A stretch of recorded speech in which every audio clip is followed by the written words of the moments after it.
to cook?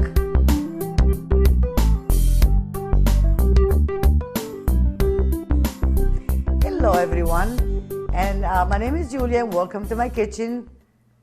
Today we're going to do a Christmas cookie. This is a real traditional Christmas cookie, and also for grand occasions, special occasions. I remember growing up and having these kind of cookies are like christenings and weddings and big affairs. So, and it's been one of my favorites ever since. Actually, I'm going to read you the recipe. This way I don't make a mistake and tell you everything that you need to do. Okay, so it's like about 3 3/4 cups of almond flour, and 1 1/4 cup of sugar, the zest of half a lemon, half a cup of water, 2 eggs, 1/4 teaspoon of cinnamon, 2 tablespoons of lemon liqueur or whatever, almond-based liqueur, whatever you like. Then later on, for the making of the putting together the cookies, you're going to need some food coloring, a cup of sugar to roll the cookies in. And then we're going to need some baking cups, like miniature baking cups, candied cherries or whatever, like a little piece of candy that you like to put on top. This is just to decorate the cookie in the end. Okay? So, let's go back to the ingredients. Right now, what we're going to do is just going to put the cup and the 1/4 sugar in this pan, and we're going to add a little water. I'm not going to put too much. We might not need all of it. So I have about 1/3 of a cup of water right here, but I'm just going to put a little bit to start melting the sugar. After that's melted, we're going to put the almond ingredients in to finish cooking it. But right now, what I'm going to do is I'm going to put the rest of the ingredients in the almonds, which I'm going to do right now. So 1/4 teaspoon of cinnamon, which is one of the main ingredients. Every Christmas cookies that I make, most of them have cinnamon, and for some reason it just brings back memories of Christmas cookies. Okay, that lemon zest. Okay, we're going to put the liqueur after we start cooking the paste. So this is basically the main ingredients that we're going to need, the dry ingredients that we're going to mix together, so when it gets into the pan, it's already mixed. So I'm just going to mix it a little bit, just like this. Okay, so now we're going to go to the stove and start melting the sugar.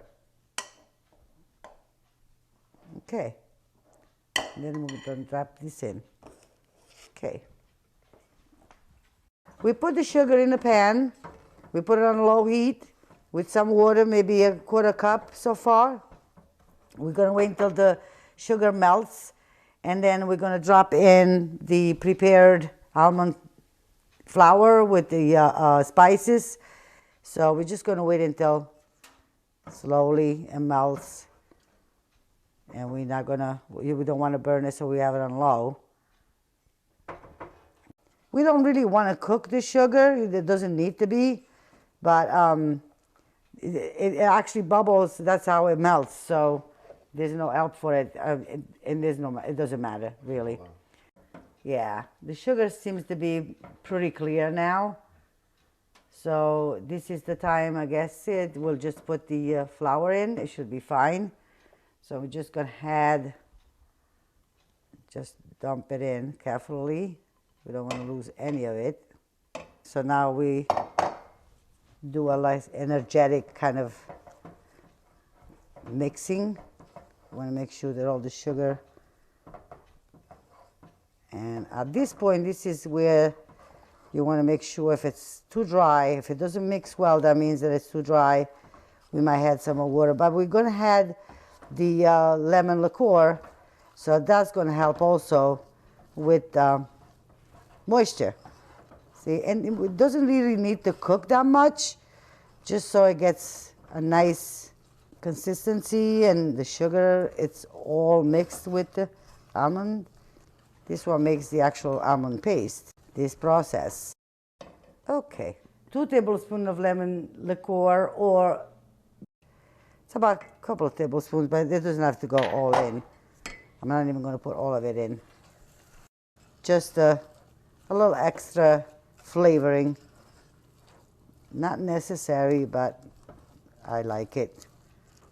It looks pretty moist at this point.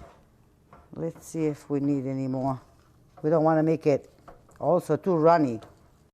So if we need to, we just cook it a little bit longer. That's all there is to it. It's about another minute or two just elapsed, and it looks nice and firm. So now we're going to take it out of the stove. What I'm going to do is just dump it back in the bowl, because that's where we're going to finish the rest of it. Actually, we're going to let it cool down first, because we're going to add the eggs, but you know, we can't do that and cook the eggs while this is very hot. So we can just let it cool down, and then we're going to add the eggs, and then we're going to make the cookies. Okay. Then now it's cooled down enough to be able to add the eggs. So I'm going to just do 1 egg first. Whoops, don't run away yet. Not yet. I'm going to kind of slightly beat it before I add it to it. Okay, just enough to be able to mix it. I want to make sure that I don't add too much. Again, the issue of not making it too soft. I don't think that's the case today because it's pretty solid. I think I actually underestimated how dry that almond paste is, but that's okay. We could just add another egg. It's not going to hurt. The egg is just to make it a little lighter, and it actually helps the dough to get nice and, you know, puffy. So, yeah, just going to do that. Let me see. Actually, it looks like 1 egg might be enough. So I'm used to make a lot more than this. Most of the time I make at least double of this amount. So I do make a lot of cookies at Christmas time. So,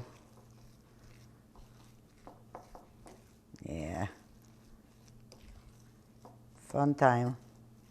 Like I said before, this is probably my favorite holiday, so love to spend time doing these things.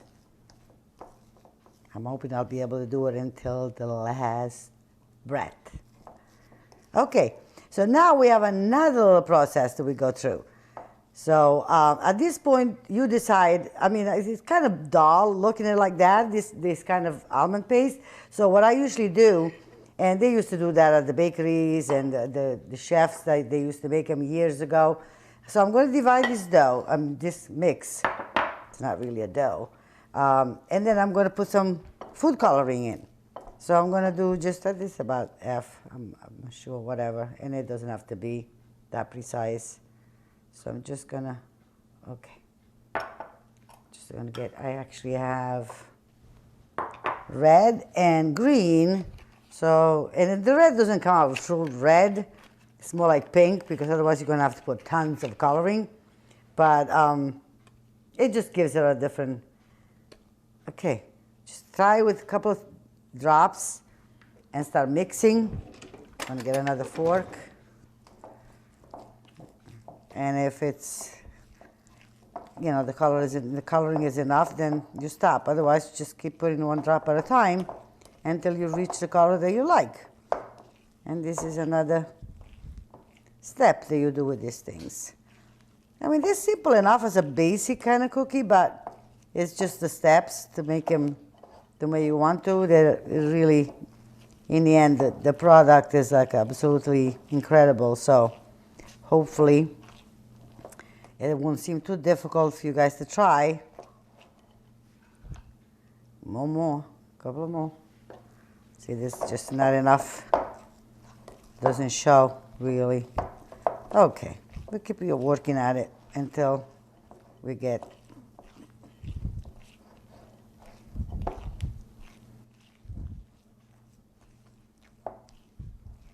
Okay.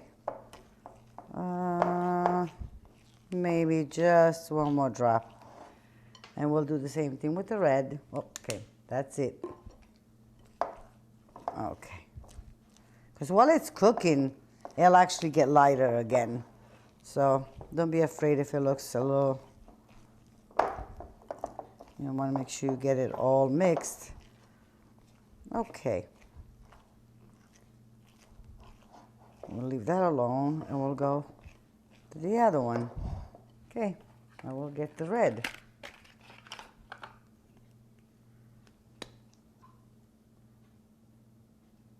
Okay, guess we could be safe. They'll need at least 4 or 5 drops.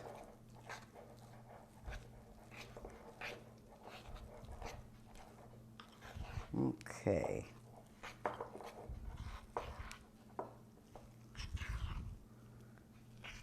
And these cookies usually, because they're so rich, the almonds and the sugar, I make them small because they're basically bite size. You don't want to go, make them too big because first of all, you're not going to get as many. And plus because we really should watch the amount of sugar we eat. So yeah, and this came out all right already. Okay, that's done. Okay. Next step, we're going to get this sugar. Okay, so now we are going to form the cookies and put them in little cups. So about a teaspoon worth of it, just drop them in. They're going to be a little sticky, so don't be afraid if it sticks to your hands. Just get enough sugar that you can roll them in around it and then drop them in the little cups, just like that. And then to finish them off, what I do is either I have some little pieces of candied cherries, and you just stick a little piece on the top, just like a decoration kind of thing, and it's kind of finishes it off. And when it cooks, it looks really pretty. Okay.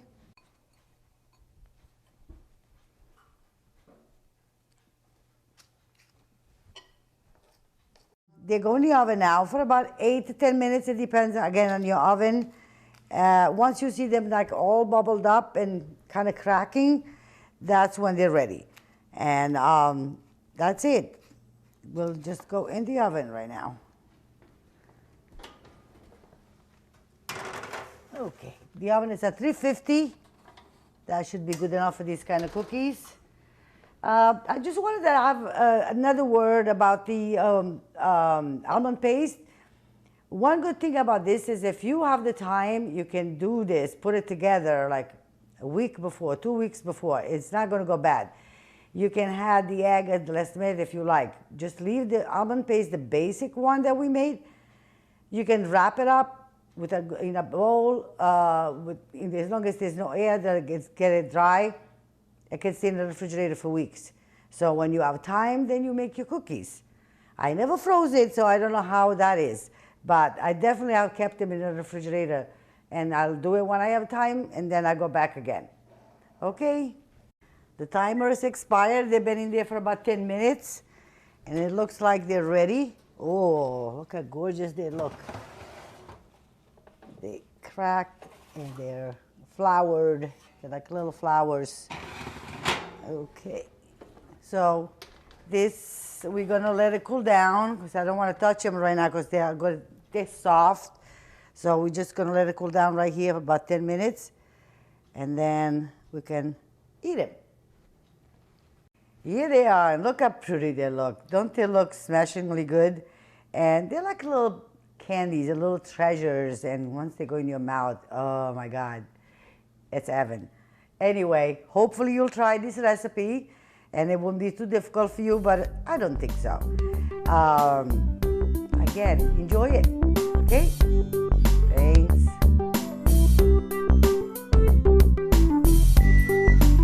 What are you fixing, Vito? The leftover. Ah, nice. I got some in